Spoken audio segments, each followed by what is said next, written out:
For the WWE Women's Championship, we had Bianca Belair versus Charlotte Flair versus Asuka. Man, so wow, I thought these three ladies went at it. This was a fun match. Yeah, it had its moments where, I know a lot were pointing out there were some sloppy moments. I think there were even parts where you could hear spot calling in this match, particularly from Charlotte Flair. In fact, Charlotte Flair's moonsault looked like it didn't really connect to Bianca Belair when she did it. There was even a part in the audience where I was telling the the fans next to me that I can imagine this is the part where commentary goes like, she didn't get all of it, but got enough to be effective. But hey, listen, taking apart from that, as well as Bianca, who I believe maybe sold the wrong knee at one point, if you look past that, these three ladies went at it and show why they are three of the very best in WWE, especially from an athletic standpoint. I thought this match had so many twists and turns to it in terms of like, whenever you think Charlotte had the upper hand, here comes Bianca and Asuka, or when Bianca had the upper hand, here comes Asuka or Charlotte, or when Asuka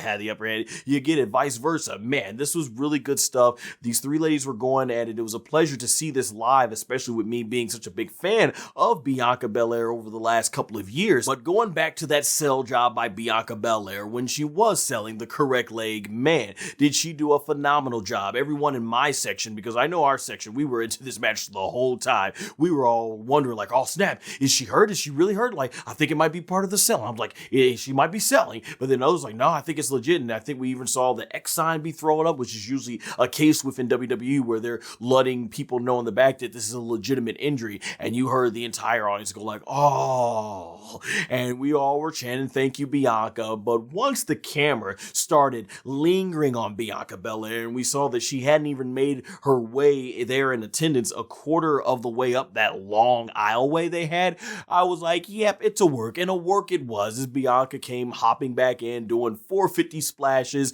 and still trying to do the KOD. So that was really good. But the finish of this match was really good too, and a pleasant surprise where Charlotte Flair basically puts Bianca Belair into the figure 8. And this, of course, leaves Charlotte Flair completely vulnerable because she has to use her whole entire body to hold the position of the figure 8. So Asuka comes right in and spits the miss right all in Charlotte's face, and she drops to her back, which then basically indirectly turns the figure 8 back into the figure 4. And here you think it's easy pickings for Asuka. She goes for a kick, but Bianca with her upper body strength is able to dodge and then roll up Asuka and score the 1, 2, 3. You want to talk about mark out moments? I was jumping up and down. I was like, oh, because I didn't think that I was coming all the way out here to Detroit Ford Field to see a Bianca Belair title win. I was shocked. I thought they were going to have Asuka win or maybe even Charlotte Flair win.